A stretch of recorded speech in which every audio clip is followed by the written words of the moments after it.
Welcome to the Silver Screen Guide podcast, where we discuss films from every genre. So sit back, relax, and enjoy the podcast. Today we are discussing Halloween 2, the 1981 version. This is your co-host Corbin. I'm Allen from Chicago. And this is actually the kickoff to our Halloween retrospective series, leading up to the release of the brand new film this October, which I am incredibly excited for. Yeah, same here. Now, I know that we had done the first one. Yes. A couple years. No, it was last year. And yeah, now we're here doing the second one. Right. So those of you who are kind of confused, maybe like, oh, what? This is the kickoff to the retrospective? You both missed the first one.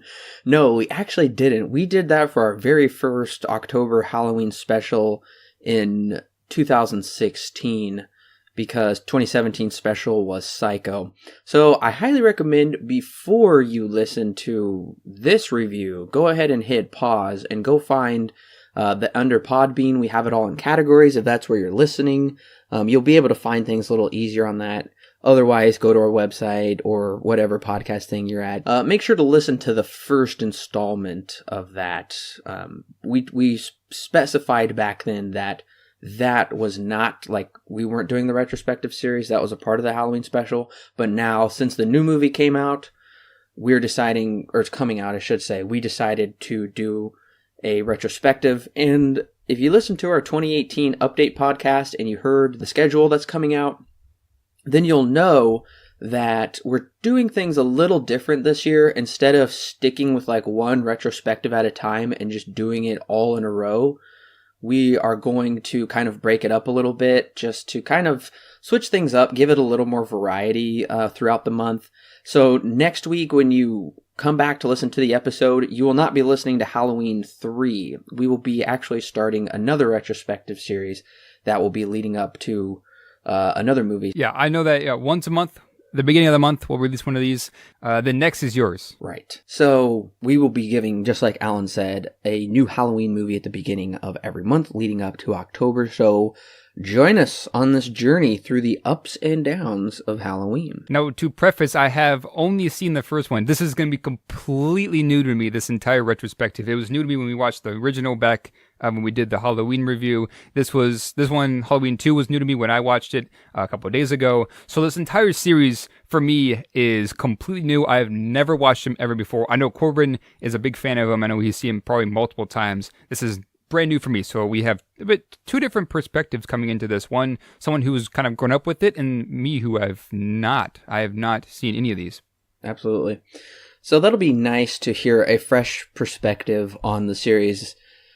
And I went back and listened to the podcast of our review of the first Halloween movie, and we just loved that movie. Oh yeah, we did. I still remember things from it even 2 years away from whenever we did it, yeah. Have you revisited Halloween since? I have not. I almost did once for when I think my cousin and I this last year had put together a list of movies that we wanted to watch for Halloween, and Halloween was on that list, but we never got around to it. I did. Yeah, well, I wanted to. I really did. Well, I went back and listened to our thoughts, and we only had some very minor negatives, and that was just like maybe stylistic choices with some of the music cues and things like that. Overall, we absolutely loved it. And so the sequel has big shoes to fill, and I distinctly remember asking you, were you looking forward to the sequel, and do you think it needs a sequel? You said you felt like the original Halloween did not need a sequel at all. It worked great as a standalone film. And I agreed with that. And we both agreed like we wouldn't mind seeing a follow-up, hopefully if it was from the same people that were doing it again, because it is somewhat open-ended, I guess you could say. The first one is. We won't spoil the end of the first one if you haven't seen it. Right. But not yet. We will get to a spoiler alert later on, but right now we're not talking spoilers yet. So we both felt it wasn't completely necessary, and John Carpenter felt the exact same way. And you'll notice he did not come back to direct this movie. Right. His hands are still in the movie. He does a lot of things for it, but he did not take the director's seat this time. He gave it to somebody else. Exactly. He felt like the first one was a great standalone film. It did its job. It really didn't need a continuation. It was much scarier and eerier the way that it ended, and it's kind of like a magic trick. You don't want to know how it's done because then it loses its panache and it's like the mystery behind it. Right. Right. And so coming into this Halloween 2, I didn't really know what to expect because I know we both really love the original, and I still do, even thinking back on it, even though I haven't watched it since. I still have fond memories of it and remember a lot from it. So I didn't know what to expect. I didn't know if it was going to be good or bad. So I kind of went in with an open mind, wondering what exactly they could do with the Halloween series. I know that there's like 10 more we had to go through, but yeah, I want to know what else are they going to tell. Well, John Carpenter, like I said, he turned down the opportunity to direct, but him and Deborah Hill came back to write the film. And John Carpenter actually picked Rick Rosenthal, who was a pretty much unknown director at the time. And he is still, I would say, fairly unknown. He's done a lot of producing of, maybe you listeners will know, Mean Creek, the Amazon show Transparent. He directed the Beauty and the Beast CW TV show. He directed the movie Nearing Grace. I've heard of none of this stuff except for Transparent, which I have no interest in watching. And the only other thing is this is not the last time we will see Rick Rosenthal. He comes back to direct the 8th installment Halloween Resurrection. Oh, interesting. Well, the film stars Jamie Lee Curtis, of course, Donald Pleasance, Charles Cyphers, Jeffrey Kramer, Lance Guest, Pamela Susan Shoop, Gloria Gifford, and Dick Warlock as the Shape / Patrolman number 3.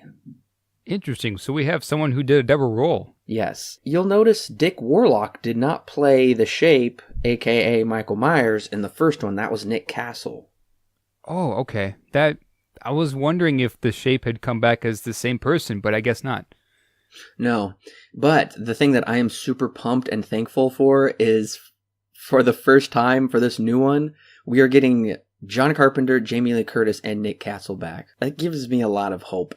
Well, John Carpenter also, I'm not sure, I think he might be, I'm really, fingers crossed, he's going to create a brand new score for the new movie. I hope he adds something new to the score, but also keeps it that nostalgia feel with the piano Absolutely. going back and forth.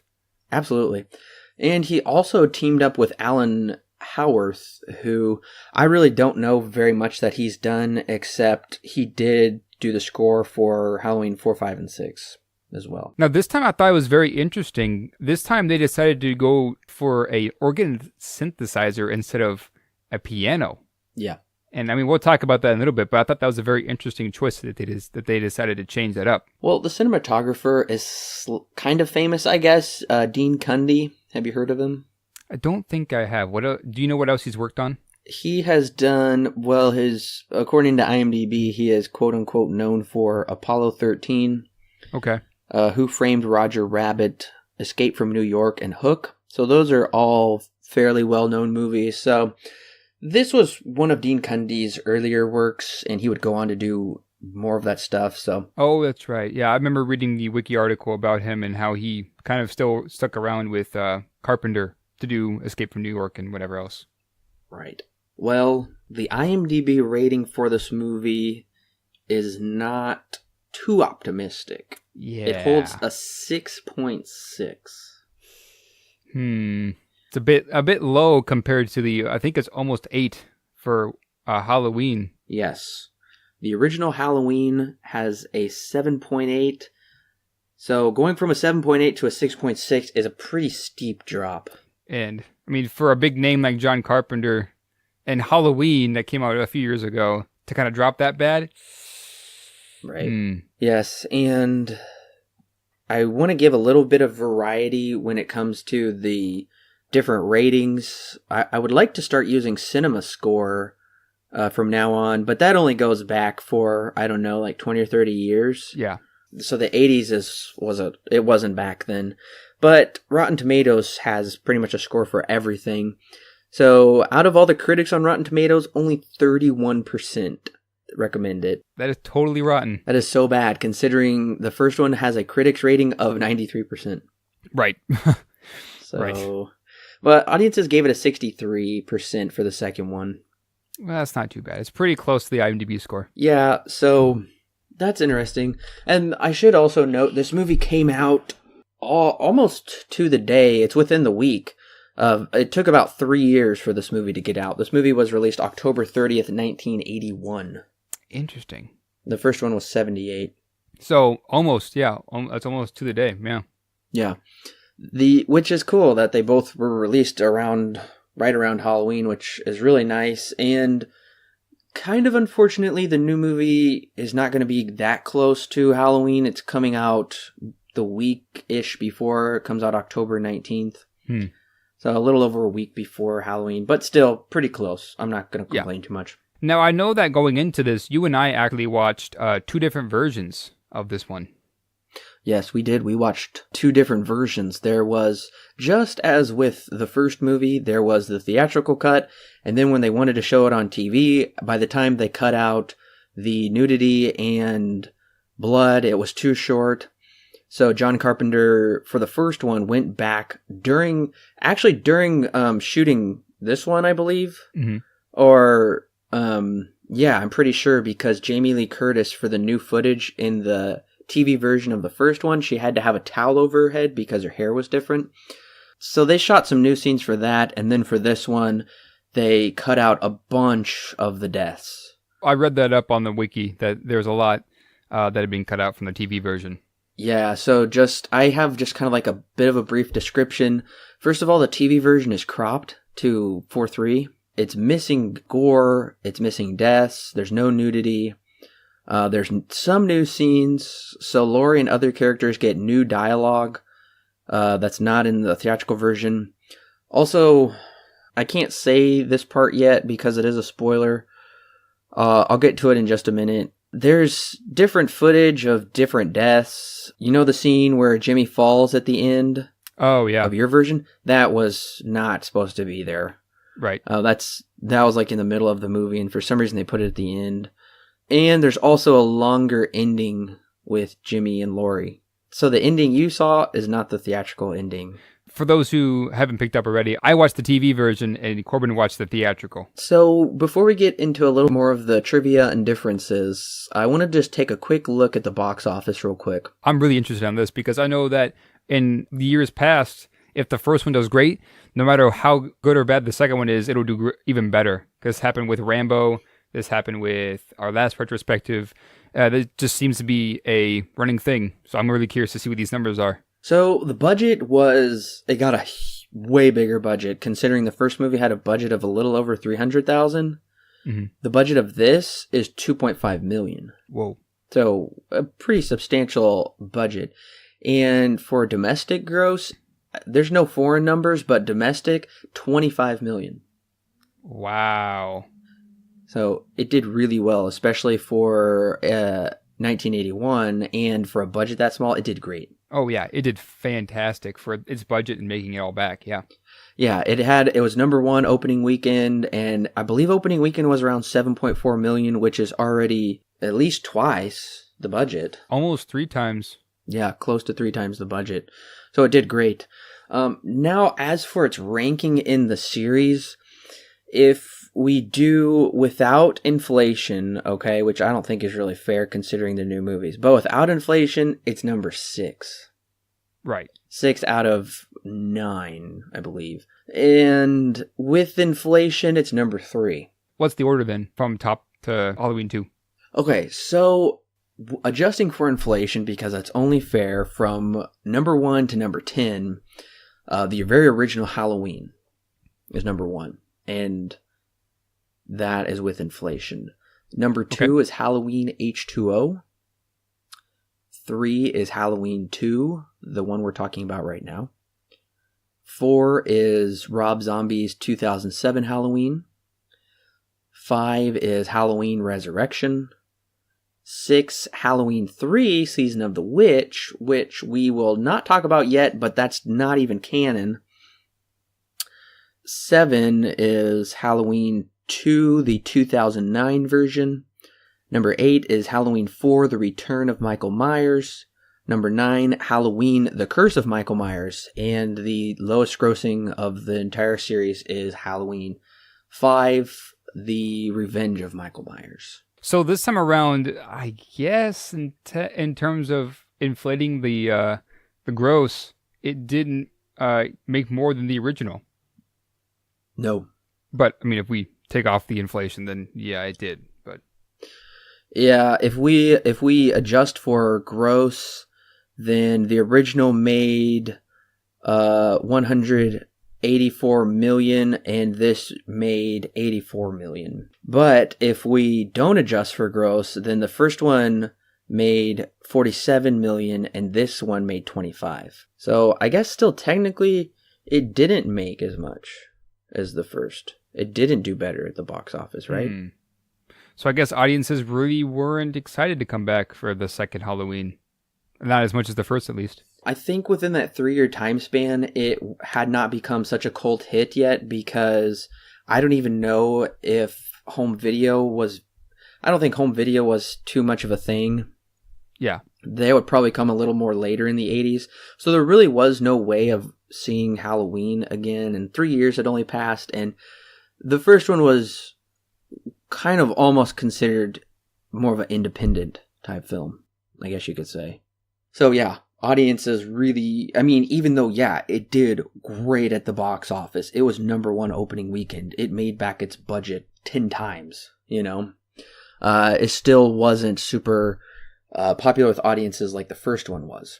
But let's talk a little bit of trivia and then we'll jump into the movie. There's some pretty interesting things that I never knew before that I found out. One of the things is that Carpenter and Hill originally wanted it to take place a few years later in Laurie's high-rise apartment, but that idea was decided against earlier on. That would have been weird. It would have been weird.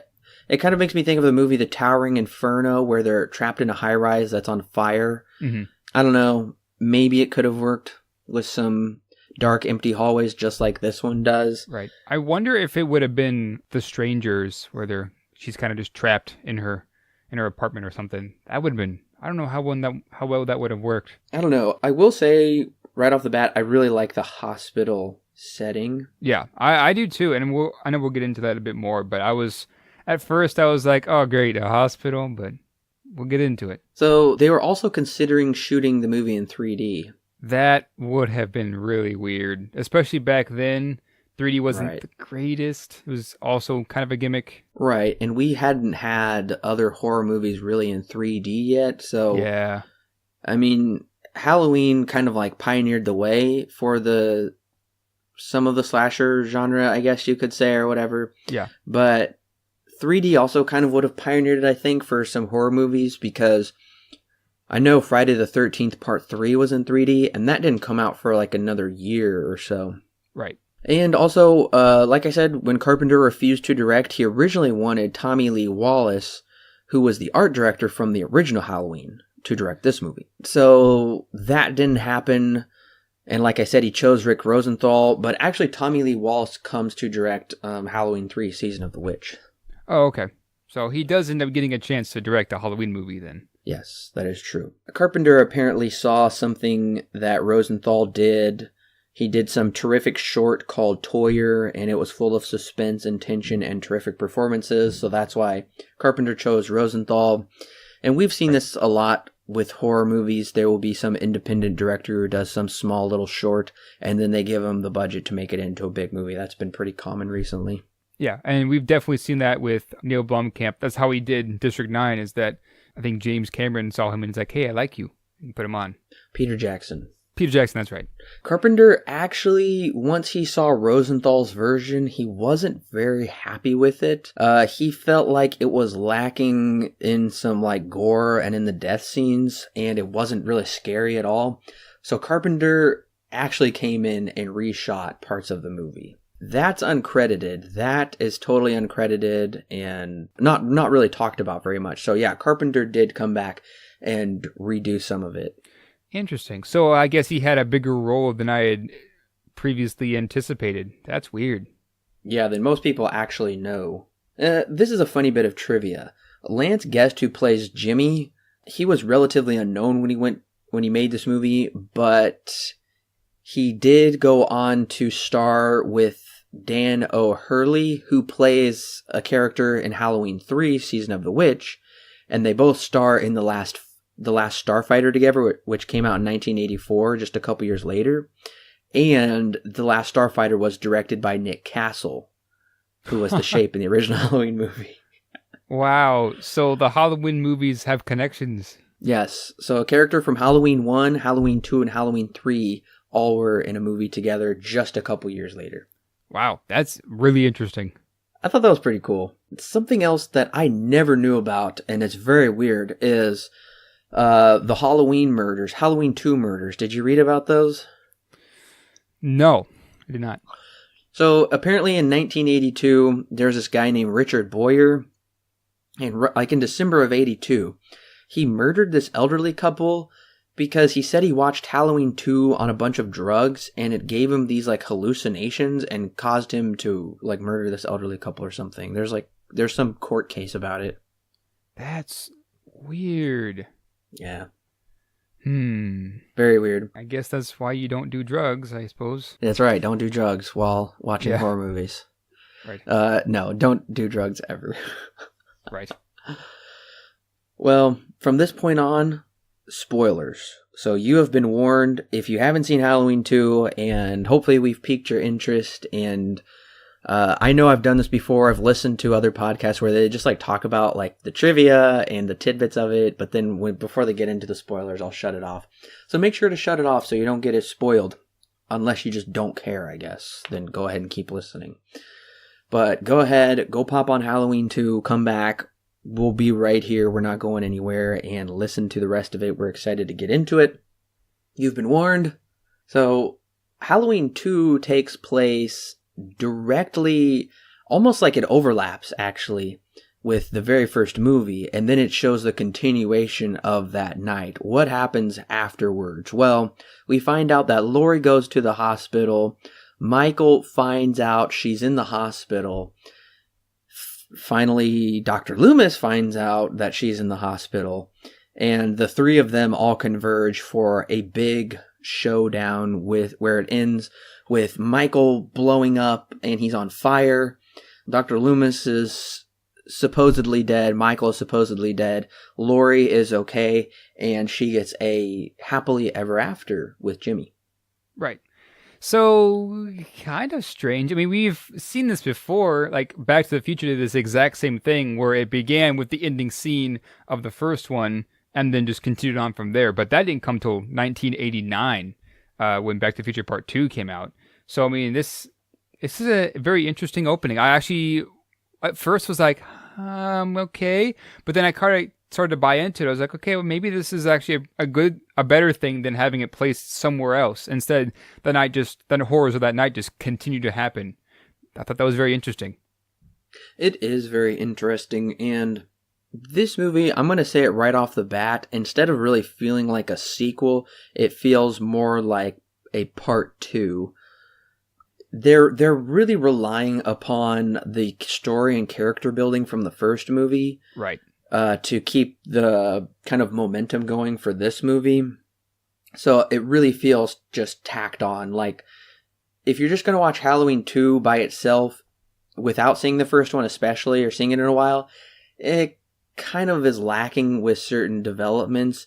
But if you're just watching Halloween 1 and then you roll right into this, then yeah, you already have that momentum rolling. So right. And one of the things that I kind of thought was like almost a perfect example of how to explain this movie is when I finished it. It kind of feels like DLC to like Breath of the Wild or something like that. The game you buy, like say Halloween's the movie that you get, right? But if you wanted to play more of said thing, you just buy the expansion pack, and it just kind of continues the story and gives you a bit more detail. I think this is kind of what is here, is just the Halloween 1 is perfectly acceptable just by itself, but Halloween 2, if you wanted to know more of whatever else happened that night, you can watch Halloween 2 and it gives you more. So that's one of the ways I kind of started thinking about what this movie was like. Absolutely. This is a great example. This is definitely downloadable content that really can't stand alone very well, but it's an enjoyable supplement. If you want more, then you've got it here. So Exactly. Like you said, it has to pull off of the original and for some of the development. But I mean, if you've seen the original come right off of it and watching this, then you're gonna have that. It does still have characters like Jimmy or the other nurse that's there. But for the most part, the big characters, their development was in the last one. And we should note that the theatrical and TV version have kind of different openings. Yeah. Now mine started with after the opening credits, which is where I actually noticed the score. It began with Mr. Sandman. Yes. Did yours start with that? Mine started with the title card. It said October 31st. It said Haddonfield, October 31st, whatever. And then it just shows the gunshots. Okay. And Michael falls off, which is a new scene, a new angle. We see him from the outside falling off, and then Loomis running down. We also, well, even before that, we see Lori telling the kids Right. to go do that. We see Michael choking her and whatnot. It's mixed differently. It's slightly differently edited also. So it is a little different. And there's different shots going on. We actually see a patch of grass where he fell, whereas in the first one, it's just like dirt and mud or something where he fell. Right. And then he touches the blood, and then Loomis runs off around the house, and we get just this, I think it's like a powerhouse opening with just incredible, it's the same music, but like you said, that like synth organ, which just sounds awesome, I think. And then it goes into the credits. For me. Okay, so mine began with the credits and then rolled into this kind of an opening. And there's a couple different things to note. I was thinking of the line in Predator when Arnold Schwarzenegger says, "If it bleeds, we can kill it." Yeah. So, right. Okay, if he can bleed, then yes, he can die. Mm-hmm. I don't know. I think it would have been almost more interesting if there wasn't blood when he reached down to touch the grass. Yeah, I wonder if... Well, see, I'm going to go on the opposite end of this and say that I think that adding the blood really does kind of give more insight into... I guess it humanizes the shape a bit more to kind of show that he is really actually hurt. He's not just getting shot and nothing's happening. He actually is hurt, you know. That kind of gives him the potential to possibly die. They don't know how yet, but the potential. Right. And clearly through the rest of the movie, the gunshots have had no effect on him. He's operating just fine, as far as we can tell. But what did you think of this opening, like the recapped opening? I actually kind of liked it. I did notice a couple of things, like when the shape or Michael Myers is like walking on, has been shot, and he's like hobbling backwards on the porch. He's above the banister, and then he kind of just falls off. If you look closely, you'll see he like falls on a mat. I kind of liked it just to kind of recap and say, okay, this is where we're at in the story, and this is now we're going to continue. You know, I enjoyed it. I thought it was really short. It wasn't anything like they had to redo the entire ending scene of Halloween. I thought it was good. I liked it just to kind of know where we were at in the story. I really liked it too, and I also liked when we do roll into the credits. We've got the pumpkin again, but I really liked how it opened up and there's a skull inside. Yes, I really, really enjoyed how it split in half and then it kind of started moving into the skull on the inside. I thought it was very inventive. It actually really set the mood really well. And it's interesting because not too long after we get the POV shot of Michael, and this, I feel, there are certain sequences where I feel like they're directly calling back to the first movie or even trying to recreate those sequences. Right. And I feel this is one of them because the original Halloween opens with the POV shot. Right, yeah. Of we don't know who it is, but we find out later it's Michael as a kid. Well, now it's Michael as an adult, so I felt this POV shot worked. We didn't get any eye holes for the POV shot. That's true. Like we did in the first one, but I was totally okay with that. I thought the POV shot worked where he's like running through the back alleys. And I love how he's like seeing the kids trick-or-treating. There's the dog. And then he sees Loomis off in the distance where he's just like so shocked and so afraid. And they're hopping in the police car. I felt like this worked. Yeah. And now that I think about it, do you think this opening would have worked better if it began with a POV shot of Michael Myers and that ending scene with him, Loomis, and Jamie Lee Curtis or Lori? Like POV shot from his view when he sits up and goes to choke her and then gets shot? Yeah, at least that far. It doesn't really show how he get when he gets up and walks off, but like just at least the part when he falls off the banister. That would make more sense for like continuity's sake, I guess. Mm-hmm. Since we're jumping into the POV shot, like we're already starting with him. But I think that would be amazing if that's how it was. That would be weird. I think I would actually love that. Because that's how the first movie opens, with him murdering his sister. And then if it was this one with him trying to murder his other sister with a POV shot, that would be incredible. Yeah, I would love that, actually.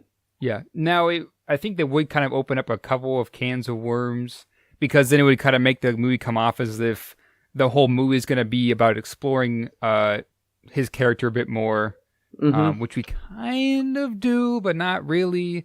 But yeah, I was thinking about that just now. That would be a very interesting opening if they had that instead. I feel, regardless, like this is a pretty strong opening to the movie. Yeah. It's a really good hook where he is going through these back kind of alleyways to these people's houses.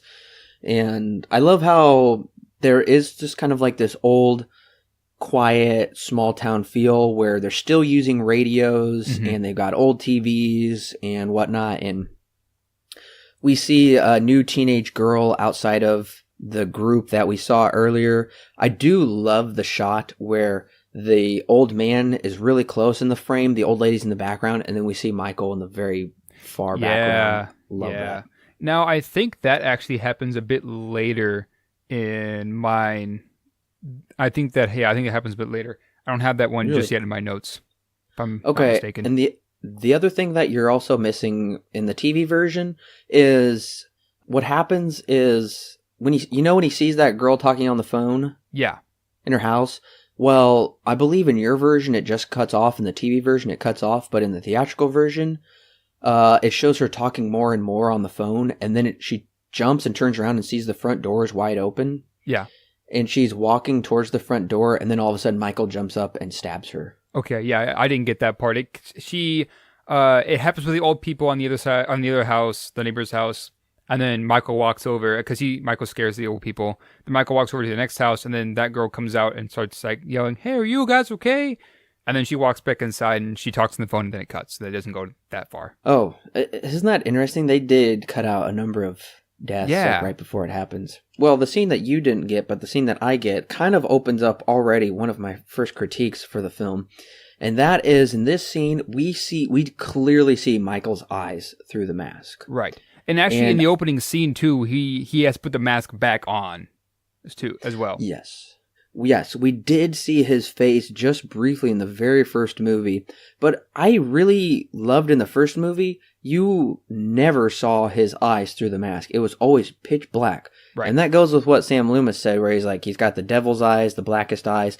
But in this, we keep seeing his eyes like a lot when he's doing this. And I don't like that at all, because that takes away, I feel, some of the scariness of the movie, because you just see like this shape and this void behind it, just these pitch black eyes. And the design looks way better. So I'm disappointed with that. We get to see his eyes. Yeah, and I kind of agree with that too. One of the things that the movie is clearly trying to do is humanize Michael a bit more than in the past. Because, we get him putting back on the mask earlier. We see his eyes through the mask. Come to find out, he's trying to kill Laurie because Laurie is his sister. Spoilers. And then we had the blood in the end when Dr. Loomis comes over there and he picks it up and he has blood on his hands. This movie is clearly trying to humanize Michael Myers. And like you said, I don't know how much they should do that, because Michael is clearly scary if he kind of comes off as this force that's basically unstoppable.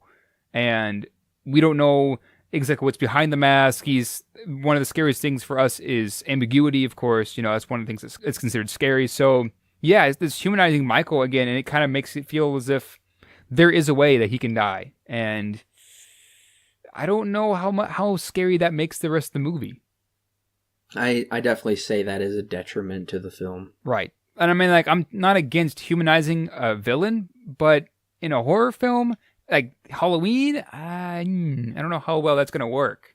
Well, now we get to meet some new characters, the ambulance people. Which, okay, I think Jimmy's character is incredibly shallow and I don't know. It doesn't make any sense. Like, I'll mention this in a little bit. We'll talk about it more. But one of the problems is between Jimmy and Laurie's relationship. Yeah. What is their relationship? What is their backstory? I found this to be incredibly poor writing. Right. Yeah, honestly, this is not talking about the relationship, but when I first met Jimmy, I swore it was Robert Hayes from Airplane. I was just like, that has to be him. And then I had to pause the movie and look it up, and I was sorely disappointed. It is not him. It's somebody else. He was not even involved in this movie. I thought it was him from Airplane. I was like, what is he doing here? It isn't him at all. But I totally agree. He kind of comes off as a creep at times. Yeah. I put in my notes, if he was written out, I don't think much would have changed in this movie. It really wouldn't. Nothing really would change. And also there's some really bad line delivery. Oh, yeah. From Jimmy and from, I don't remember that guy's name, whatever his counterpart is. Like, I have written down, her old man strode realty, and then they're like, yeah, okay. Yeah, we see this second driver. You see the driver come back a little bit later in the movie. He tries to get pretty close to one of the nurses. There's no reason for him to be here. I mean, it's fine for him to be as an extra, but he becomes a more prominent character for one reason or another. Well, also something I believe that is in my version, but not in the TV version that you saw, is the kid with the razor blade in his mouth. Yeah, I didn't get that. Yeah, I think this is supposed to be kind of some kind of connection to reality, where I know there was like some kind of scare for 1 year, and it was like only one incident where somebody put like razor blades in apples or something like that, and you bit into it and you get a razor blade in your mouth or whatever. So that was pretty bloody with this kid with that razor blade sticking out of his mouth. That was kind of gross. They cut that out too much for TV audiences. Yeah, especially back then. I mean, now you probably wouldn't be too big of an issue, but back when this was released, no way. In fact, I'm kind of surprised Halloween 2 even made it on TV. Yeah. Okay, so did you think Laurie's hair looked different? See, I thought it did. And I thought it looked I didn't shorter. think too much of it. But yeah, it did. It did. She might have been wearing a wig. I think I read somewhere that she was actually wearing a wig, I'm pretty sure. But over the 3 years, of course, her hair is going to be different. But to me, it seemed pretty noticeable. Yeah, I thought she had different hair, but then again, whenever we reviewed it was the last time I watched it, the original Halloween, so I couldn't exactly point if it was or not. So I kind of want to talk about the nurse. I forget her name, but she's the black nurse. She is so mean in this movie. She's so mean. I guess her only character type is just to be mean. And I think in the TV version, I know she dies, but I think it's off screen. Yeah, the problem is in the theatrical version, probably a little over halfway through the movie, Jimmy finds her in the operating room, and she is laying there dead. Michael actually stuck an open IV into her arm and just let her bleed out through it. Oh, wow. So there's a huge pool of blood on the table. It's a pretty haunting shot of her laying there with just like the spotlight on her in this room. Tons of blood everywhere. And that's when Jimmy slips and falls to hurt himself. Gotcha. Yep, that was not in my version. She just disappears. Right. And I guess since I'm talking about it right now, just to make it continuity's sake. So you remember when Laurie runs outside and runs to the parking lot? Yes. Okay. So she gets in Jimmy's car. And Jimmy comes out and doesn't even realize Laurie's in there, but he has a concussion. Mm-hmm. And she like talks to him about this or that, and Jimmy just passes out on the horn, which causes the horn to start blaring. So then Laurie's like, oh crap, I gotta get out of here. So she jumps, she like pulls Jimmy off the horn, jumps out of the car, which she did that herself, and it looks like it really hurt. And there's a different shot for the TV version. Right. And she's like laying there in the parking lot helpless, which I think the scene actually really works. And then Loomis and them come and you see her screaming. So you missed all of that in the TV version. Yep, none of that happened. Jimmy, whenever he disappeared, whenever he hits his head, he just slips randomly in one scene and then falls and whacks his head, and it's like almost a blink and you miss it. Well, what they're trying to do is tie in the explosion. So it's like Jimmy has no idea. And there's actually a really big problem with that. Right. It's because the room where Jimmy slipped and fell is directly next door to where they fight Michael in the end. So it works for the theatrical version because Jimmy is out of the hospital. Right. In the TV version, it blows up and they time it so the explosion is supposed to be like Jimmy, it like scares him and he slips and falls. Right. Well, that doesn't really work because if you were paying close attention, you'll see the rooms are right next to each other. Right. And it's pretty dumb. I have no idea why they kept it in there. Probably because Jimmy's character was a total loose end that they had to find out how to clean up. And it was too bloody for TV, so they briefly just snipped it in there. Like you said, blink and you miss it. Yeah, I almost missed it myself. I think I was writing down notes when that happened, and I had to go back. And I was like, wait a minute, what? Did I just see what I thought I saw? So yeah, he just kind of slips and falls. And like I said before, Jimmy's character, if he was written completely out of this movie, nothing would have changed at all. It's interesting because there's also something in this movie that is a little bit ahead of its time I didn't even realize. When Laurie's in the hospital and she's like, don't put me to sleep, don't put me to sleep. That's really evoking a Nightmare on Elm Street vibe true. And even storyline. And Nightmare on Elm Street didn't come out till 3 years later. That's true. I didn't think about that. Yeah, I definitely see that tie between those two. Also, something that is missing that I didn't say earlier because it was a spoiler. You remember seeing the charred body that they look at on the table?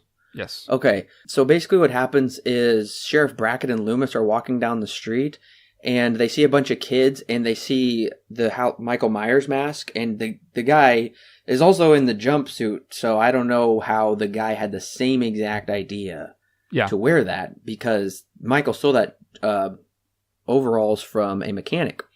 Well, Loomis starts waving his gun, telling him to stop, and this guy is like, just keeps looking back, walking across the street. The sheriff's like, you can't just wave your gun at people.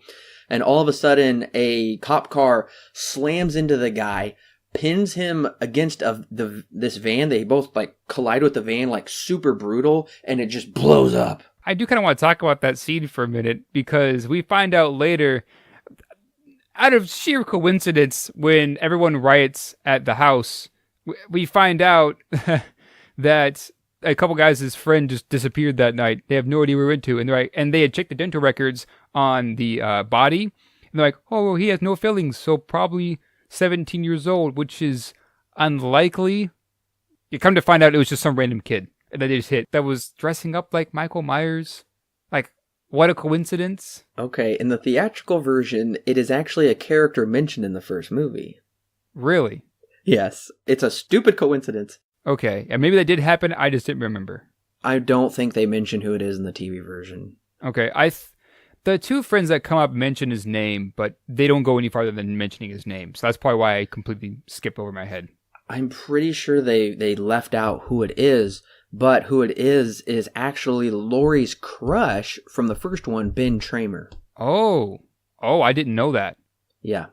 Okay, that makes a lot more sense as to why he would dress up like that then. Yes, so why they chose Ben Tramer, I mean, I know they briefly talked about him in the first movie. That's who Laurie has a crush on. That's who she wants to go to the dance with or whatever.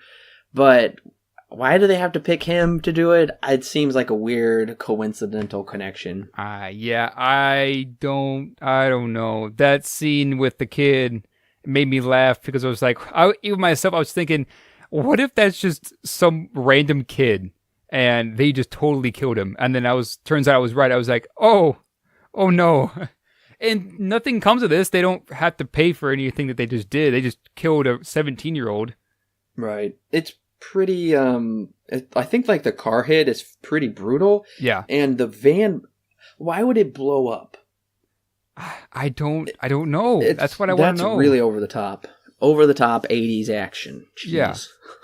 And Halloween isn't exactly known for its explosions or action scenes or anything like that. So that's why catching a car on fire? I guess maybe it's kind of foreshadowing the end with Michael and Loomis in the back hallway. Yeah. But still, though, that's an odd choice. I mean, yes, you got, Chekhov's gun where you present it in the first act and it shows up in the third act, but that's a really odd thing to put up here, for a very small character. If it was maybe somebody on Loomis's team, I feel like that would have been a bit more subtle foreshadowing. You know what I mean? Yeah. Okay. So there's also a couple more I don't know, continuity issues or plot issues I need to bring up. The very first movie makes it seem like the climax happens fairly late.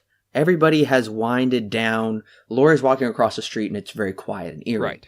But then when this movie picks up, it still seems like trick-or-treating is in full swing because we see a number of trick-or-treaters out on the street, tons of people driving and walking around.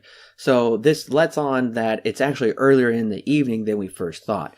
This could work, but it does seem a little bit of a retcon of the timeline of the first movie. Right. Yeah, and see, that's kind of what I was thinking too. I was like, because I thought the original ended pretty late into the night. Come to find out that's completely wrong.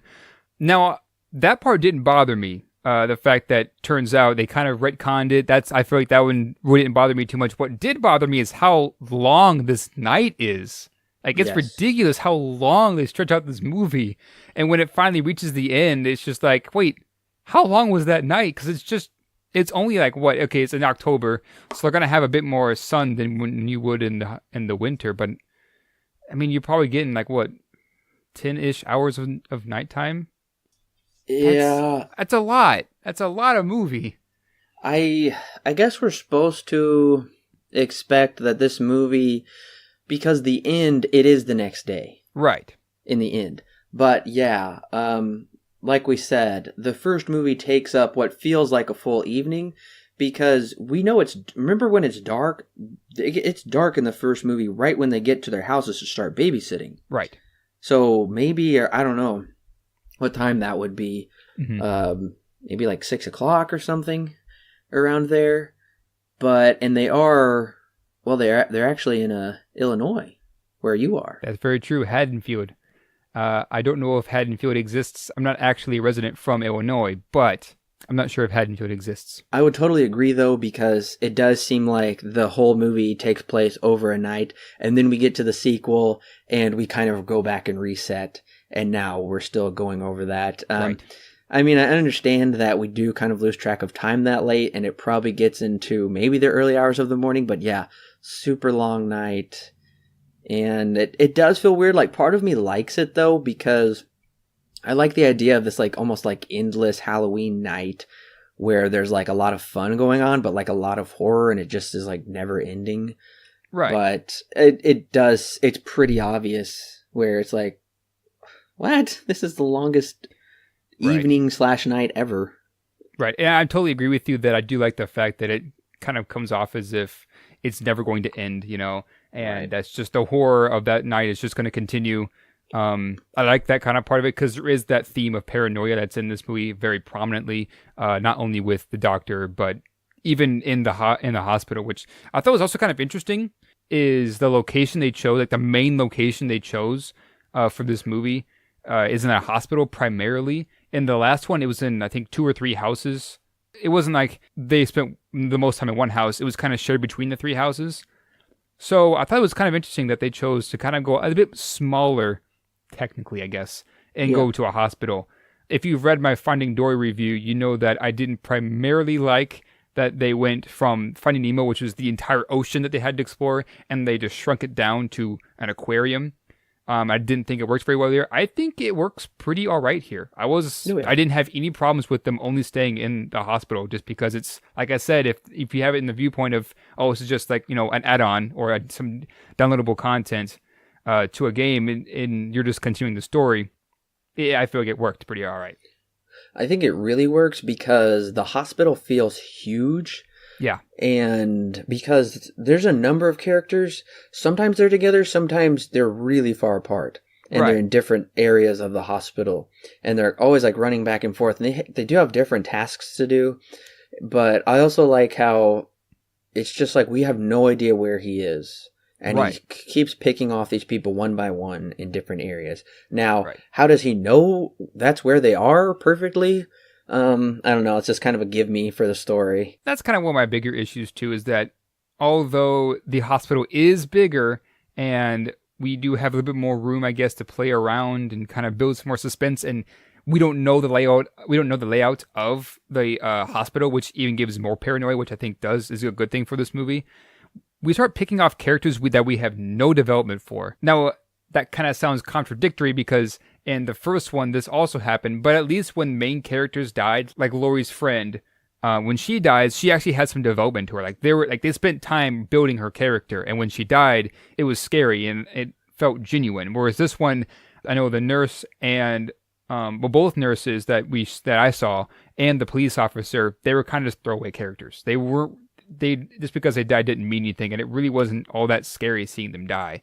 So that's kind of one of my bigger issues with this, is that it doesn't take its time to build its characters, the new ones at least. And when it does, there's not much to them because you have Jimmy and then the other nurse. I forget her name, but yeah, Yeah, I would totally agree because I feel like there is some potential right in the beginning with these characters because they're all fairly different, and at first they kind of seem interesting with a bit of their own like personalities, but then the problem is they're never developed and they're just really shallow. And honestly, one of the biggest issues with this movie is the fact that Laurie Strode is barely in it. Very and true. She pretty much plays a mute. And I was really disappointed to see that. There's like a trivia I saw where it said Laurie is in only 25 minutes of the movie. Right. Her character is like so underutilized, and she's almost always quiet the whole time anyway, so the characters are a huge issue in this movie. And yeah, like Right. when they die, I don't care. Right. Because I don't know anything about them, and it's just more about the kills. Like, ooh, this one is scalded, or this one gets a needle in his head or something like that, or this one very creative kills. That's pretty much the main focus.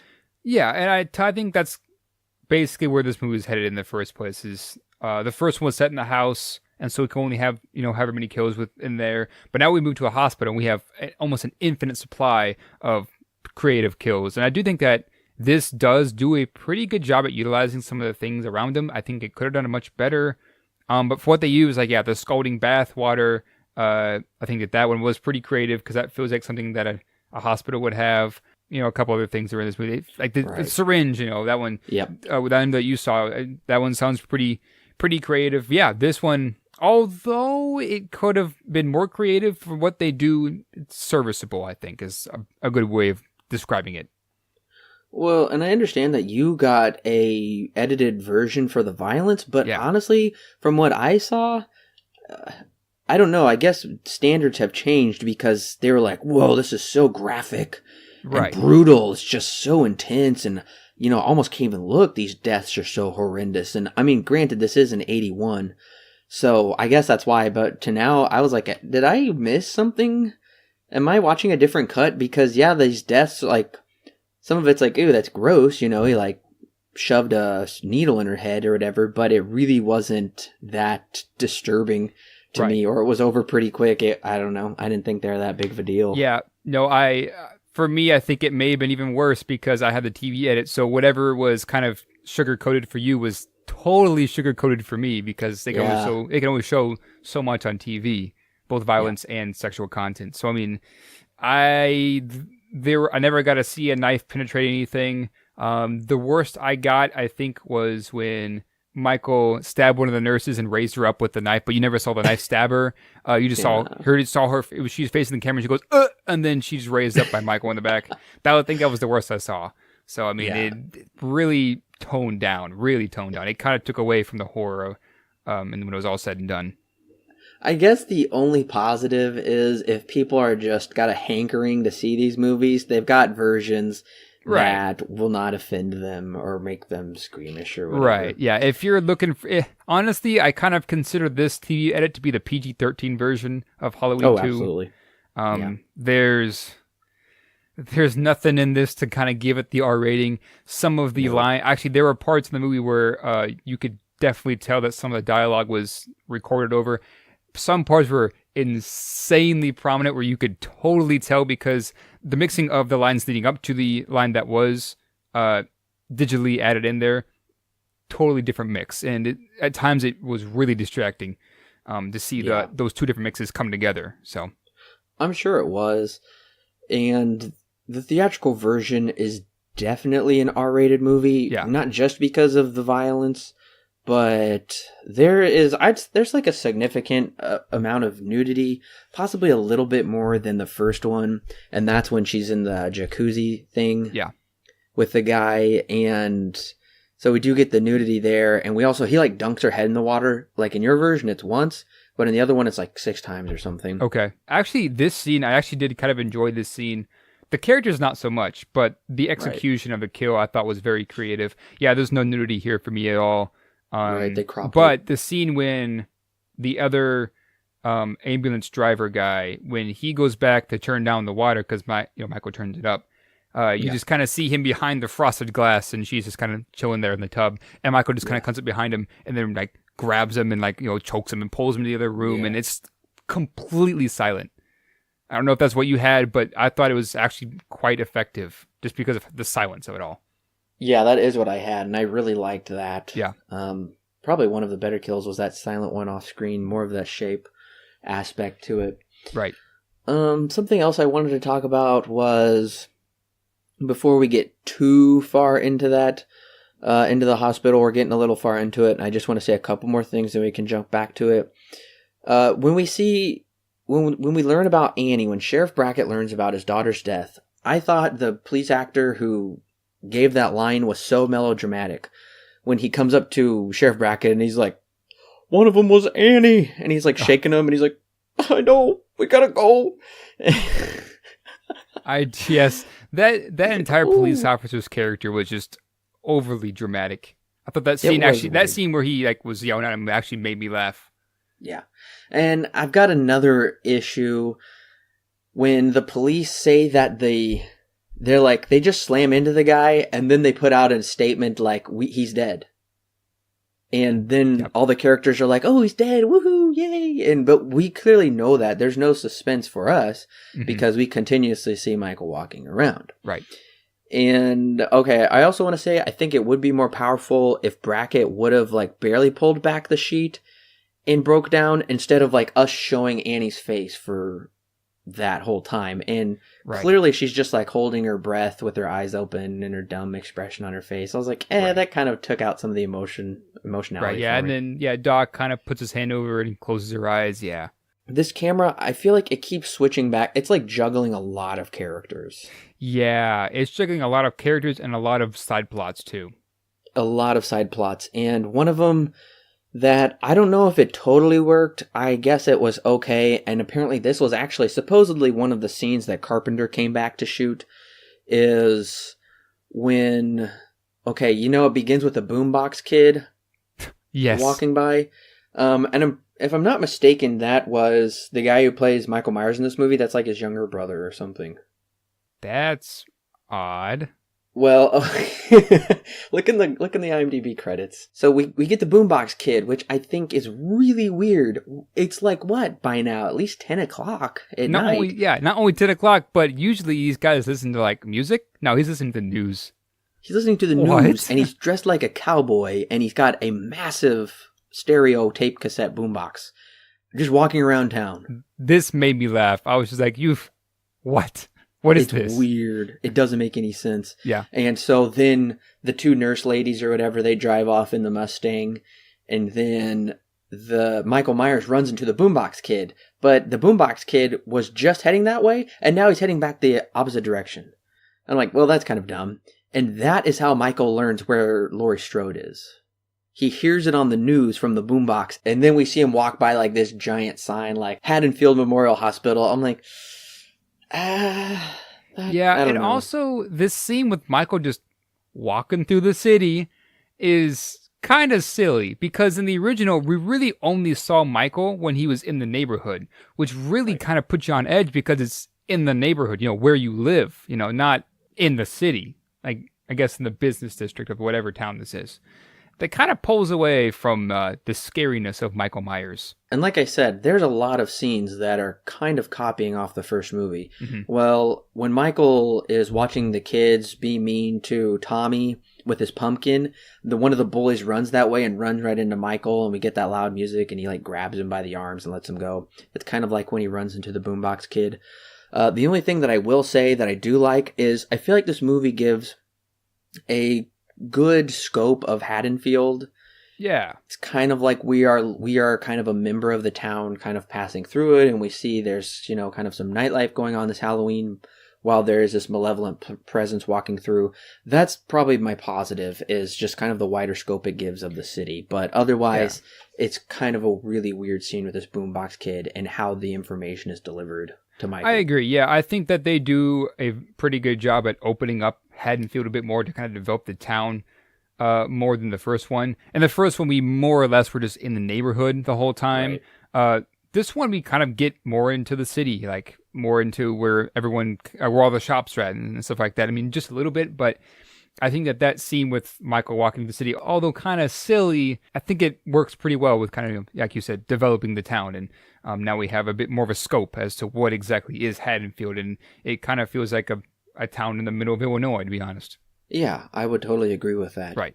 A funny line from the other ambulance driver.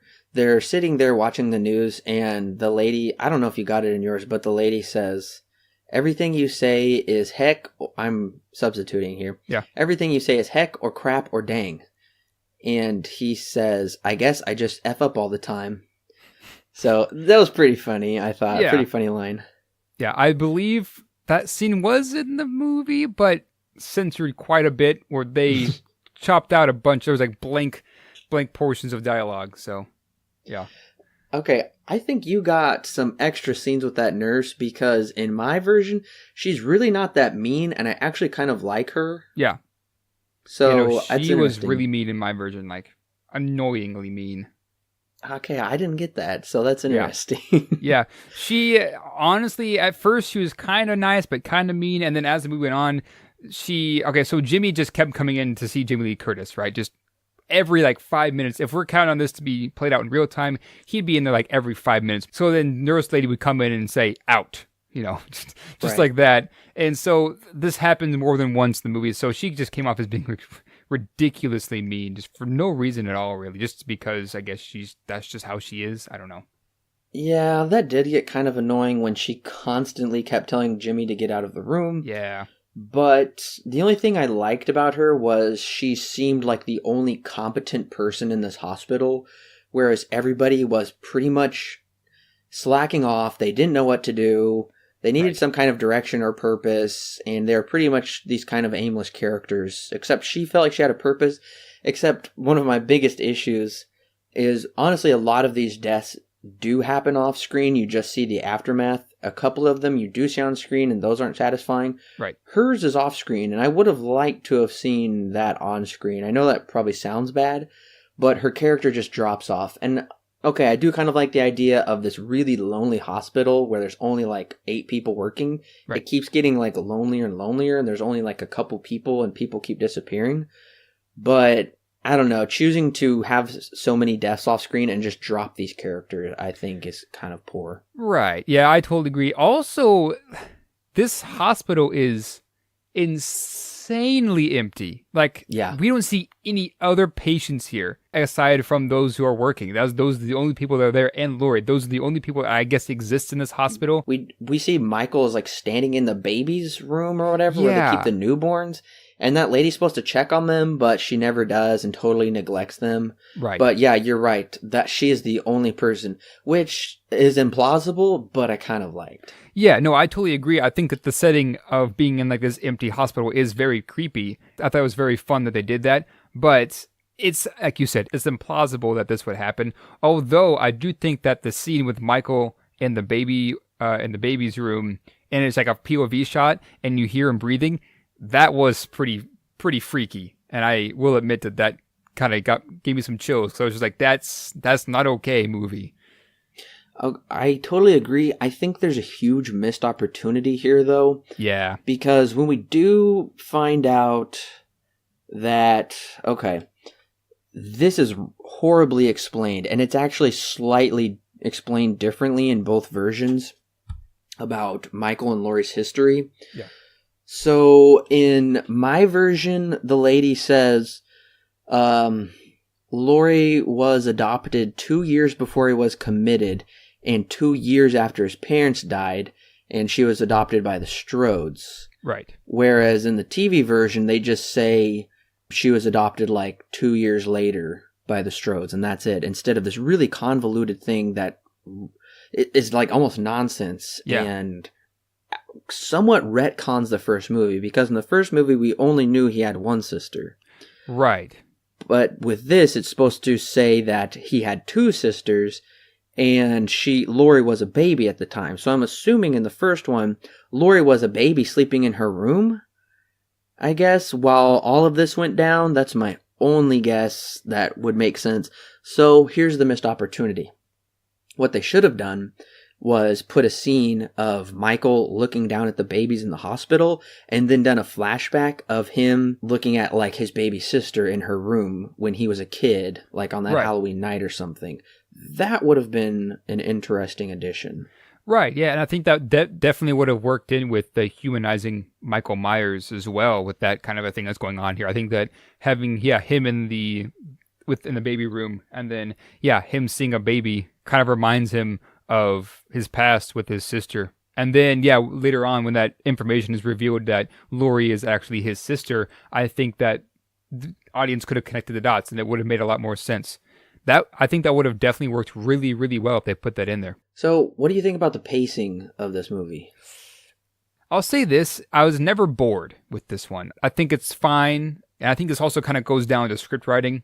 One of my biggest overall issues with this movie is that there isn't really a dynamic sense of progression. We kind of do a couple of things, and then we kind of spend time in these places like the hospital primarily, and we kind of chase around Dr. Loomis for a while, just as he's trying to get to find out where is Michael, That's the only two things that are happening, right? And to be fair, the original was kind of similar, where we really only focus on the two teenage girls and sometimes cut back to Dr. Loomis. But at least in the original, it felt like there was something always happening, whereas in this one, like I said, there's not that sense of progression. And when it was all said and done, I really didn't feel like much had changed from the beginning to the end, and all that really happened was the hours went by, and next thing I know, it's morning. So, pacing wise, it's okay. I mean, it's not like it's so bad that I wasn't interested, because I was, but it's not great, I wouldn't say. Yeah, and I think the same thing. I put in my notes, when I was 35 minutes in, I felt like we needed to pick up the pace a bit, because pretty much nothing was happening, and it was really lacking the intrigue from the first movie. And once again, it seems like they're relying on the intrigue of the first movie to carry into this one, because they're just saying, hey, this is still a part of the exact same story. So we're just building that intrigue, and I don't know, just Michael going through and picking off these people one by one seems kind of stupid. He would go straight for Laurie, it would seem like. I mean, I understand that he went for her friends, but he was doing that to lure her there, to trap her. This doesn't do that at all. This is just him killing people just cause, I don't know. So there's actually something to do in the movie. So I think they're really lacking a lot of the intrigue and pace in this movie. And we barely focus on Laurie. And when we do, it's pointless, because she just sits around. I know. And the only thing is that dream sequence I felt was pretty good. And it wasn't like directly revealing anything. To me, this was her wondering, what if? Right, yeah. And in fact, I kind of want to talk about Laurie for a little bit. There isn't too much, I guess, to talk about with her character, because we don't really explore her too much. I think that the main character in this one is actually Dr. Loomis, but only kind of, because the movie still cuts back to Laurie's situation. But like you said, Laurie doesn't really do much here. And when she does do something, she's like, oh yeah? And she's like completely out of it until, I guess, the ending 15 minutes or so. I think like you said, if we go off of the original and actually have that the development from before, then we kind of understand where she's coming from. But from just jumping into the second one, there's nothing here. And the only development we get is when we find out, hey, wait a minute, she's actually Michael Myers' other sister that just decided to exist. So I don't know. Like you said, not a big fan of her character here either. Yes, and it's interesting because the big reveal in this movie is actually spoiled in the TV version for the first movie. Mm-hmm. Because when they're looking at Michael's room at the Smiths Grove Sanitarium, and on the back of his door he has scratched in it in really big letters, "Sister." Right. So that ascribes motive.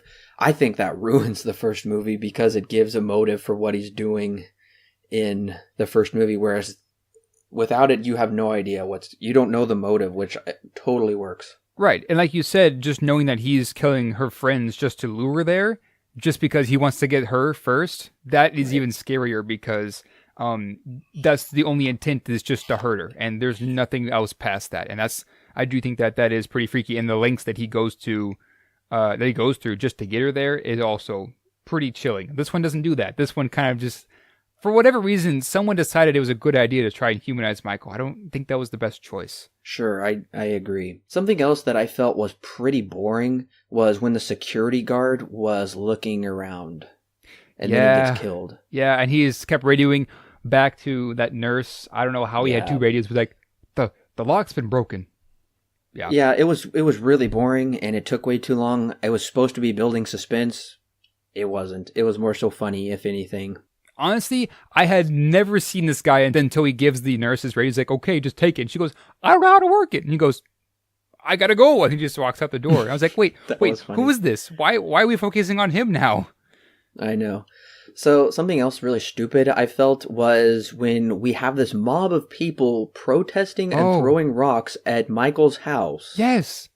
Does this town just actively always listen to the news? Come to think of it, the news must move really, really quick in this town because not only was it just minutes after it was revealed that Michael had been, something had happened in the town, people decided to start rioting at his house. What? It's an inanimate object. It's a building. Yeah. Not only that, but it's Halloween night. People wouldn't be listening to the news almost. I wouldn't think at least. I know. That really didn't make sense. And to me, it just seems so stupid. It's a building. It is a building. What? It's not a person. I mean, that was just incredibly stupid. Right. And Dr. Loomis says, they're a tribe. One of their numbered was butchered. But not only that, though, but they're not doing anything to it. They're just throwing rocks at it. You would think that if it's a mob, they'd be trying to burn it down or something, or do something worse, you know? Yeah, it's just like they're literally yelling at the house. I know. And it doesn't make any sense. It's really bad. Bad lines, bad scene. Yeah, and this is I think this is the scene we find out that the kid that that the police officer had ran into is, what's his face? The crush, I guess. I didn't realize that too. Yeah. So I have a question real quick. They mentioned that there was an elementary school break-in, and then they kind of go there a bit later. What does that have to do with anything? Because I am so confused on that point of the movie. Yeah, I put breaking into the school doesn't make any sense. So this is extremely problematic because this is all for the audience. Okay. This is all for the... Okay, so here's what it goes. It's really stupid because Michael breaks into the elementary school and stabs a picture of a little girl. Right. Okay, just a hand drawing. Right. And then he writes Sandheim on the board in blood. Right. So I said, Are these clues for the police or are they just for us? And this is totally unnecessary considering we have the dream sequence. Right. Which hints at their their brother and sister.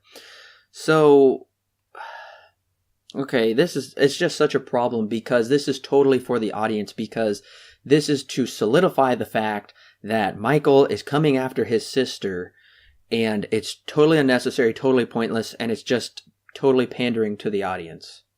Right. And coming up with it's really stupid. It has nothing to do with the movie. We had the dream sequence. Don't go the extra mile to say Michael is her sister in like all caps, you know? Right.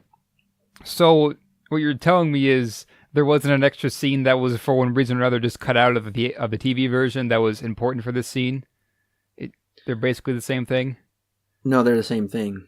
Are you kidding me? That doesn't make any sense. And then they go off on this tangent about this guy named Sandheim and the festival of Sandheim and how that was on October 31st. And then that doesn't do anything. Yeah. The only problem with that is the people who made Halloween 6 watched this movie and they take this tiny little tidbit of the druids and this cultic stuff and they make that the plot of Halloween 6. So that's weird. Loomis meant it more figuratively as this like Lord of the Dead type thing, but then they took it literally and made that a part of the lore. Which a part of the continuity and lore. So I guess that's the only thing that you could connect it with is 6 if you choose to represent that as canon, which you don't actually have to. Right. Okay, that's what I was, because I figured that when he starts talking about, the festival of Sandheim and stuff like that, I don't know why it was written on blood on the chalkboard or why Michael decided to just hop inside of an elementary school, stab a knife into the teacher's desk and write Sandheim in blood on the board and walk out. But I did catch the part where where Loomis starts talking about Sandheim, and I caught the figurative stuff, and I was like, yes, but what? So it makes no sense. It's totally unnecessary, and I feel it's really pandering to the audience to make sure they understand. Yeah.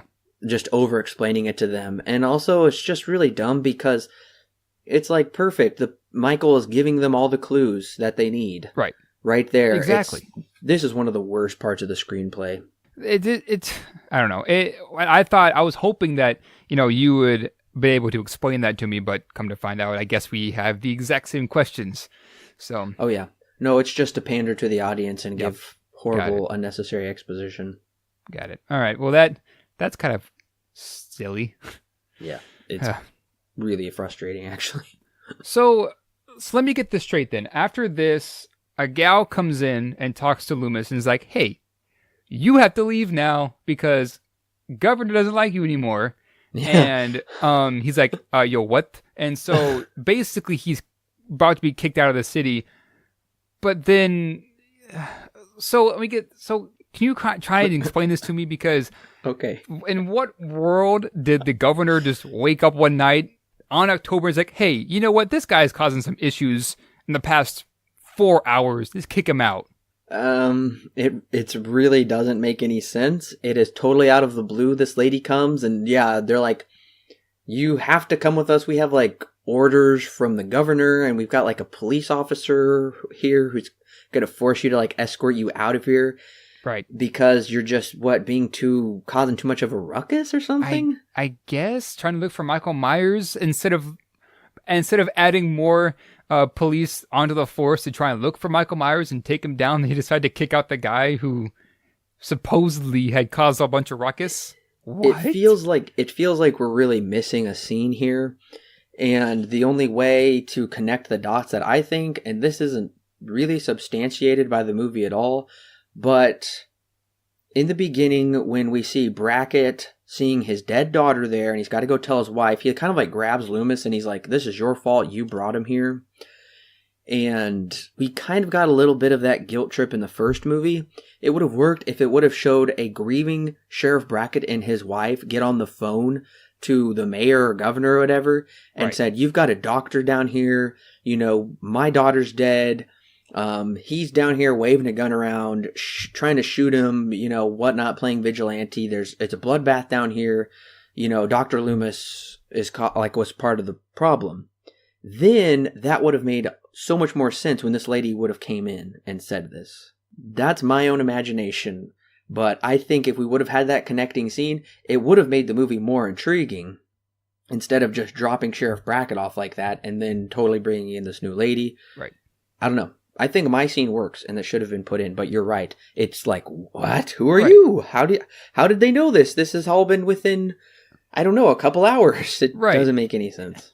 Exactly. And I think that this movie kind of just assumes we can connect the dots, but there's no logical way that we can connect the dots.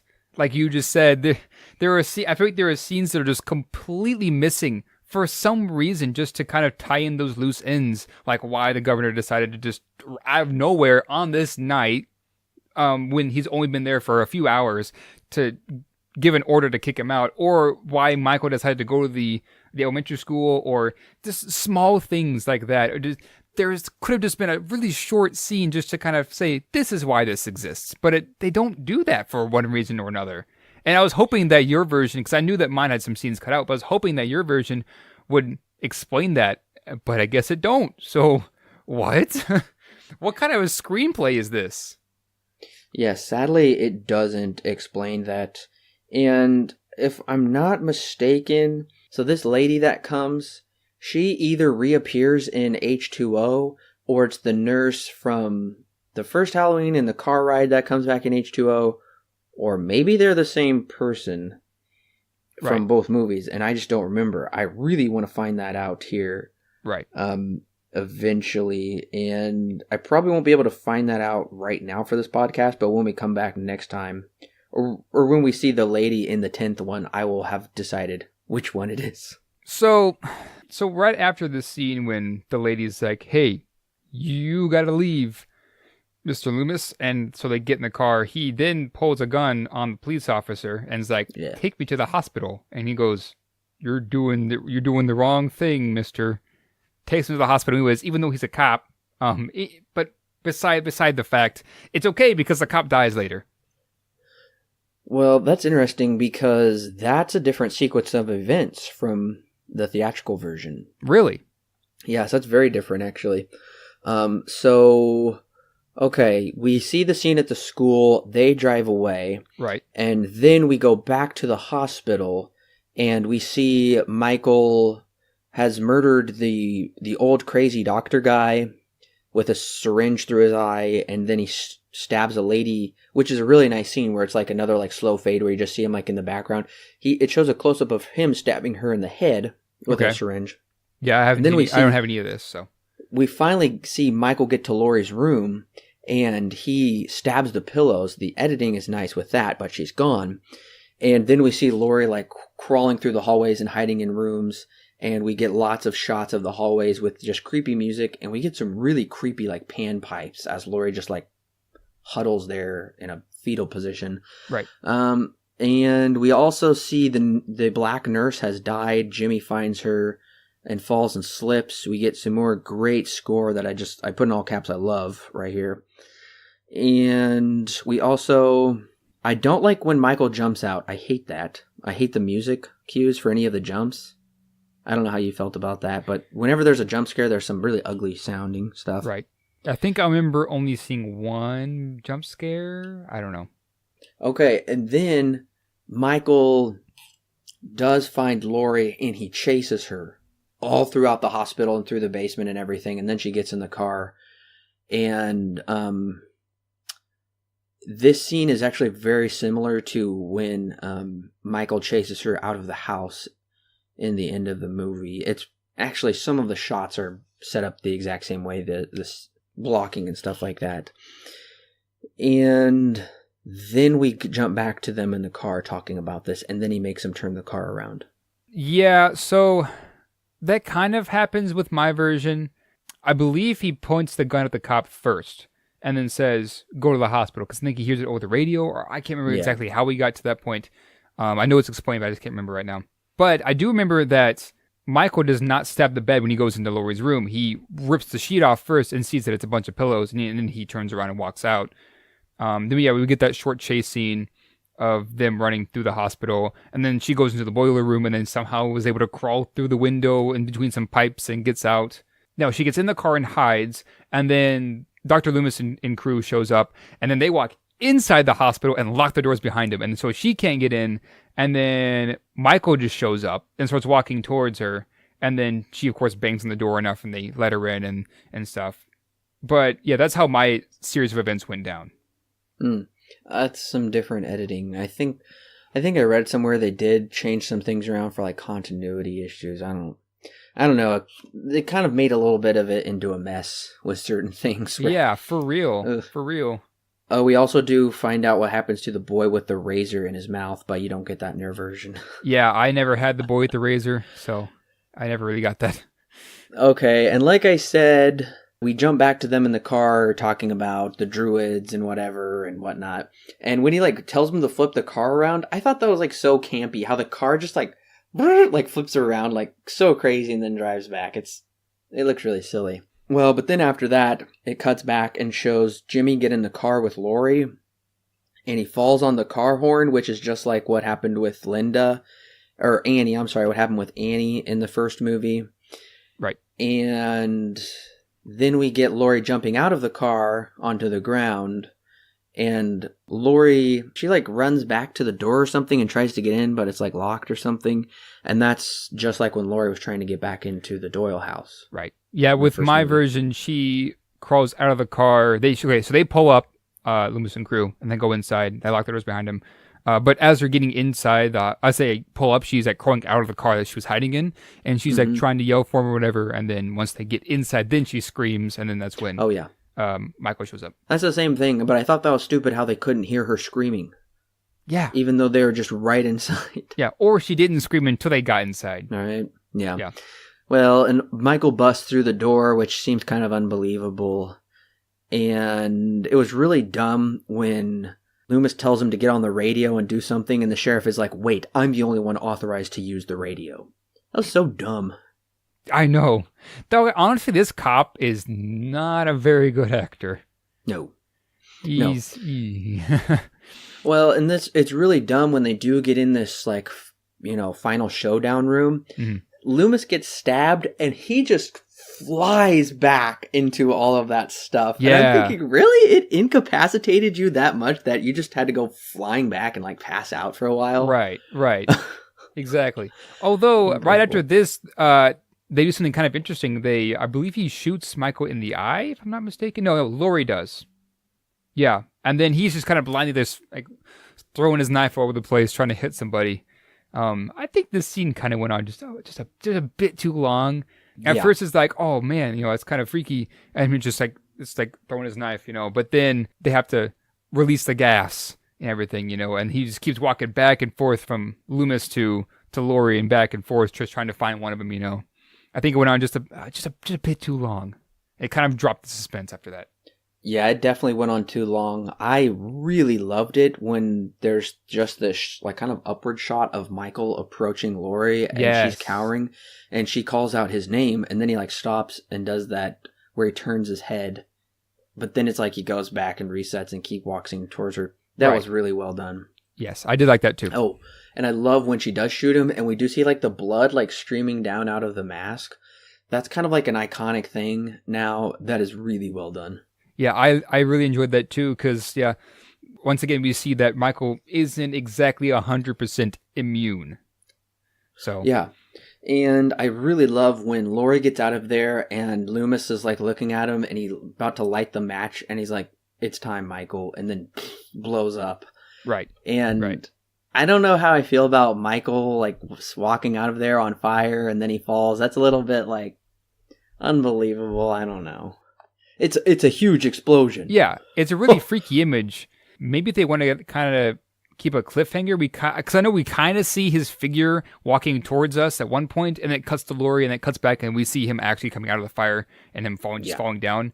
Maybe it would have been more of a cliffhanger, and maybe even a better ending if we kind of saw Michael with that figure in the background, maybe, but then cuts to Lori, and then the figure's just gone. Right, and that's it. The movie's pretty much over. We just see Lori getting in the ambulance, and in my cut, it just shows Lori get in the ambulance, and then it just cuts back to, and it starts playing Sandman, and then it just shows a super close-up of Michael's mask burning. It's really hard to tell what it is, and the movie cuts. And it's over. Mine's quite different. Jimmy comes out, and he's just like, we made it, Yeah. And then they get in the ambulance or the car, and they drive off. And then it just fades to black, and that's it. There's no mask for me. Honestly, I like that ending better because I put in my notes, this is the weird ending of... Yeah. It's a weird ending shot. It ends with the burning of his mask, I guess. I don't really know. Right. I don't understand the Mr. Sandman song. Yeah. Also, instead of... So get this. So they blow up a part of the hospital, right?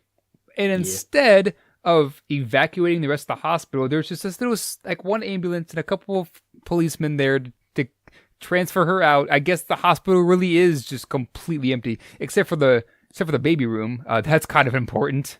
It's empty. There's like no stakes really, because Right. there's so many patients in here. What are the ramifications? I don't know. It's a very low stakes situation. It's very contained where it's like, yeah, I can blow up. And I know Loomis is already kind of off his rocker, but that's a good point.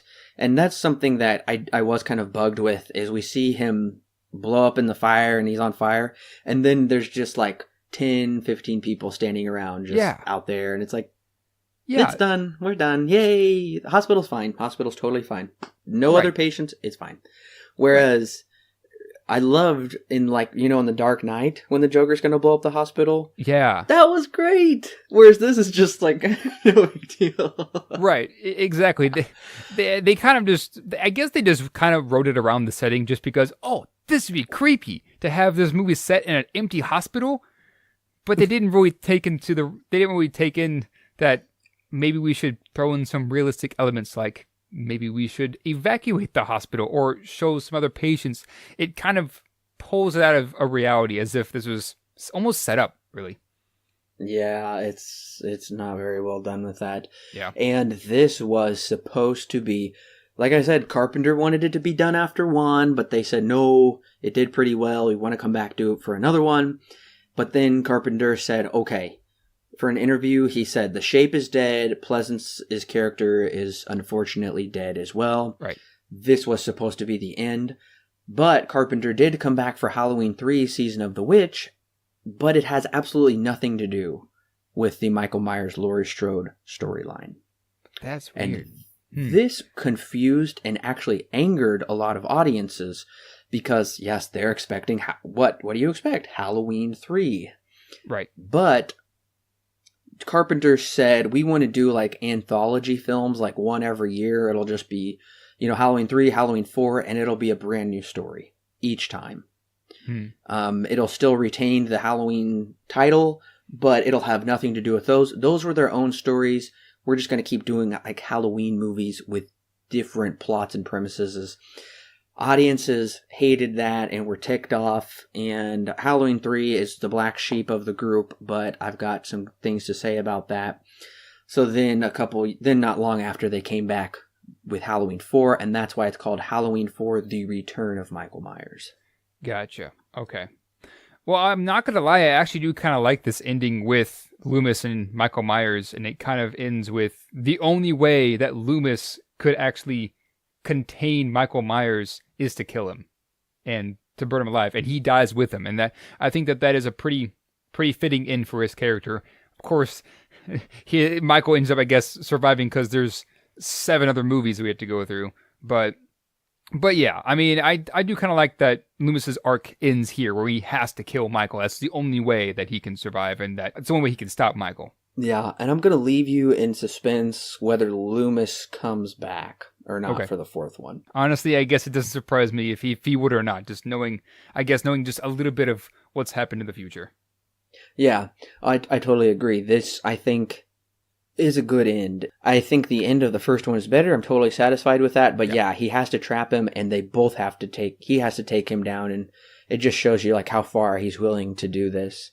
So it works for me, but, well, this could be a podcast in itself talking about the different canons of the Halloween series. Mm-hmm. Maybe I'll just do a standalone podcast, actually.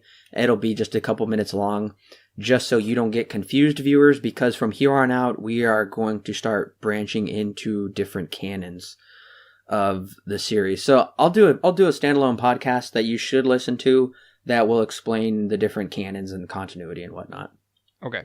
Yeah, I'm actually kind of curious to see where, once we get into the deeper lore of Halloween, where everything kind of fits in, because I guess it gets a bit confusing from what I'm taking away from what you're saying.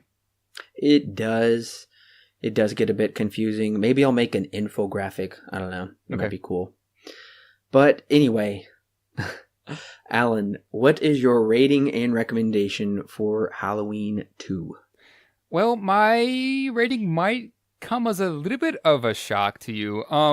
Now, every critique that I've had since we began this podcast, I fully fall under and say that is, I still agree with that. That there's nothing I'm changing here at the end. But I think that overall, as looking at this film from a bird's eye perspective and kind of taking into mind what all we've talked about, I think this movie is serviceable. I think it's okay. And I think that, yes, there are even bigger plot holes that I thought would be explained in the theatrical cut that were not explained. The script of this, as we've discussed, it's got some serious holes in it, but at times it has those redemptive qualities, like with Dr. Loomis's character. I think that he is the main character of this movie. It may not focus on him as much, but he gets the biggest arc, I think, of the two characters that are returning, he gets the biggest arc, and Laurie doesn't really do much. But I think that it's serviceable. Like I said, if the best way I can explain this, it's like if you bought DLC from, say, Breath of the Wild. The game, if you buy the game just by itself, that's the full game. But if you really wanted to continue the story of Zelda and where else it's going to go, you can buy the expansion pack and you can continue to play. I think it's exactly what this movie is. You don't have to see it. You don't have to buy it. But if you really want more of Halloween, then go ahead. It's not going to hurt anything. It's basically a harmless movie, especially the TV edit. I guess it's got a lot of things missing that really kind of take away from the horror of it all. It's hard for me to call this, at least the TV edit, it's hard for me to consider it a horror film because it's very much a thriller in my eyes, because we don't see many of the kills. The scary scenes are not set up the best. I guess there's a lot more horrific things, a lot more imagery in the theatrical that is just absent in the TV version for obvious reasons. But that being said, I think this is a pretty good, serviceable thriller. I think that amidst the obvious issues, it does have some pretty freaky imagery, some freaky settings like the hospital, the completely empty hospital, or I think one of my favorite shots or favorite parts of the movie is when Michael is in the baby ward and he's just breathing, and it's this POV shot of him breathing and he's inside there. That was very unsettling. Jimmy, like I said before, if we took him out, it wouldn't have changed anything. I don't think his character is important, especially in the theatrical cut, he has even less of a role because he doesn't come back. We don't know if he survives or not. He kind of knocks out for some dumb reason. But yeah, overall, Laurie herself is kind of bleh. She doesn't do anything up until the very end. Overall, like I said, I think it's serviceable. I think it's a fine film. I actually don't regret seeing it. That's not to say I didn't really get much out of it, but I think it's just fun. I think that's just the best way of putting it. It's fine. There's nothing terribly wrong with it. There's nothing terribly right with it. It does a few things right. It does a lot of things wrong. In the end, I'm going to go ahead and give it a 6 out of 10. I'm going to go ahead and say it's a mild recommend for me. I might return to it. I might return to it someday. I don't know. Like I said, it's serviceable. There's nothing insane about it. It's fine. It's a fun one. If especially the TV edit, it's pretty PG-13-esque. It's not going to get too crazy. So that's what I think. 6 out of 10, it's a mild recommend. It's, like I said, nothing too crazy. And I'm going to say the same thing pretty much. Halloween 2, I would say, is a good sequel, or it's more of like a part 2 or DLC, honestly. And I would say Halloween 2 works best when watched immediately after part 1, because it rides the coattails of the narrative development of that film.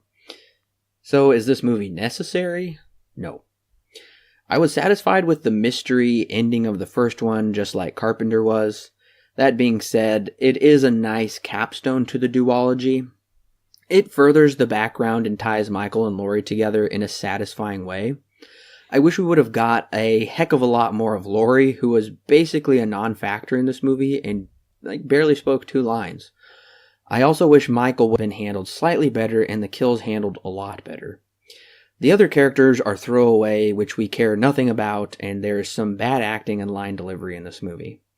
During the second act, it can become somewhat dry and boring. There are kills to keep our attention, but the problem is we don't have a relationship with these characters like we did with those murdered in the first. Plus, the kills happen quick and don't really impact the rest of the movie, except for creating an increasingly quiet, eerie atmosphere. Some of the cinematography, mixed with the return of Carpenter's score, make for some really haunting images like when we see abandoned, mostly dark hospital hallways, and when we see the shots of Michael and Laurie in the hallways. The movie began with a solid opening, but it continued into a dry middle, and I would say an invigorating climax, except the resolution is wrapped up fairly quickly. Overall, Halloween 2 is a nice addition that can best be enjoyed as an optional dessert after viewing the first. I'm going to give Halloween 2 7 stars out of 10, and it does come with a solid recommend. So, but that recommend, like I said, it really only works best if you're going to watch it in conjunction with the first one. Right. So go ahead and watch it as a two-parter if you want, but it's really, you don't have to. So that's standalone. Meh. Yeah, no, I totally agree. Standalone doesn't really work, but if you put on the first one right before it, it's just fine. It's kind of like Kill Bill, where if you watch the first one, no, I guess a better way of explaining it is kind of like Back to the Future, parts 2 and 3. Or if you watch the second one, you just gotta roll right into the third one. I don't think it's as big here with that, but I think that if you did that, it would make the second one not as bad, not as confusing. If you view it like I have, where it's DLC, it makes sense why they didn't go too far. Sure, absolutely. And I would say this is probably the most like DLC-esque movie I've ever seen. Oh, yeah. Yeah. The only other one that I think is kind of close that I can think of right now is Quantum of Solace. Because Casino Royale was 2.5 hours. It was one of the best Bond movies ever made. And then Quantum of Solace picks up pretty much right after, like, where Casino Royale ends, Quantum of Solace picks up, and Quantum of Solace is only like an hour and a half. Right. So it's an hour, like almost an hour shorter than the first one, and it's a continuation of the first one. So it definitely just feels like this kind of like small add-on edition, which isn't that great, really, but that's for another retrospective. Right, yeah. That would be, if we ever got around to doing the Bond movies, that would take forever. Yeah, I mean, I guess if we did like 2 a month, then we could almost have it finished it would take about a year if we did 2 movies a month. But still, a year for one retrospective, that's crazy. Right, yeah. Well, listeners, thank you so much for joining us for the kickoff to our Halloween retrospective. We are seriously looking forward to seeing what they can do, and just hopefully a really good sequel, better than this sequel, in October. Right. I'm really looking forward to it. I know Alan's looking forward to it as well. And we've got some more great podcasts coming up shortly. I'm really excited for the retrospectives we're doing, so make sure to stay tuned to that. Jurassic Park is the next retrospective. I guess I want to remind the listeners that next retrospective we're going to have a guest star. Like I said, I'm keeping that a surprise until he comes on, but I'm actually really excited. This is one of his favorite franchises, is Jurassic Park, so I'm really curious to see what he can add to the discussion. Yeah, absolutely. I'm really excited to have a third person on the show for the first time in the history of Silver Screen Guide. And Alan says he knows some good stuff, so I'm interested to hear his additions to the movie. So make sure to listen to that. That'll be coming out pretty soon. And also my birthday special is coming up, so I'm excited about that. Very true. If you want to know one of my Very favorites, true. if you want to know one of my favorites, then we're going to be reviewing it. So that comes out. That comes out right before the Jurassic Park episode does, 1 week before. I'm looking forward to that. That Secondhand Lions, that one is pretty special to me, and I'm really excited Alan gets to see it for the first time. He's a new viewer to it. And a little later in the month of February, probably towards mid to late February, we will be releasing the Oscars discussion. Yes, we are currently in the process of watching all the nominations. Yeah. It's got a lot of movies to watch. It's quite a task. Alan has a leg up on me. He got the leg up. He went to go see some of these movies, these weird movies that I'm like, what are you talking? 3 billboards outside Ebbing, Missouri? Lady Bird? Sounds crazy. Sounds like whatever.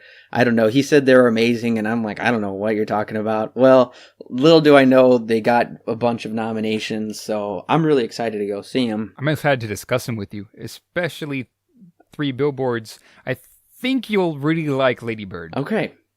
Okay, I'm really looking forward to watching those, and thankfully we are able to do that through the magic of Movie Pass, and that is how we will be able to give you a lot of more new releases for reviews that way. Right. This is not a paid promotion either. We just decided to get Movie Pass one day and said we probably should do this. It would save us more money than actually having to pay for all those tickets for the theater. Oh yeah, I wish we were getting a paid promotion from Movie Pass maybe someday, but sadly not for now. I'm pretty sure we both totally be okay with that. Yeah. Just saying. Oh yeah, we would definitely be okay with that, and we're definitely we want to promote it because it is really helpful to both of us. Because otherwise, that Oscars discussion would cost us over $100 to do, and some of these other new releases would be pretty expensive. So, but with Movie Pass, we are spending, I don't know, maybe $20 at the most to be able to do that, which is super awesome, because otherwise that would be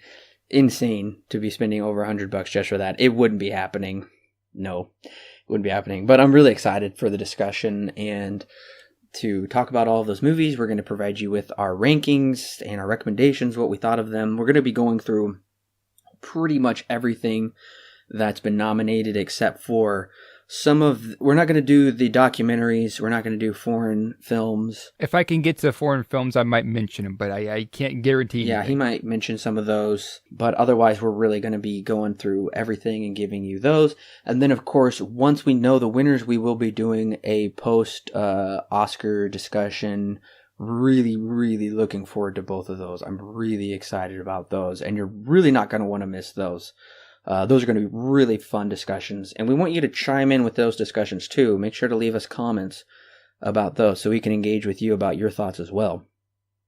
But anyways, thank you so much for joining us on the kickoff to the Halloween retrospective. We're going to be bringing you some fantastic reviews, and we've just got some really great things we're really excited and planned for this year, so make sure to subscribe because you don't want to miss out on those. But until next time, listeners.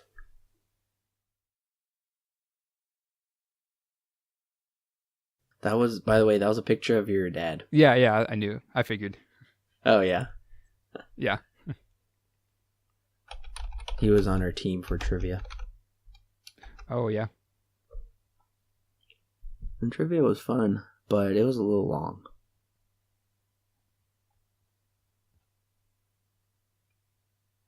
Okay, should I say with inflation or without inflation?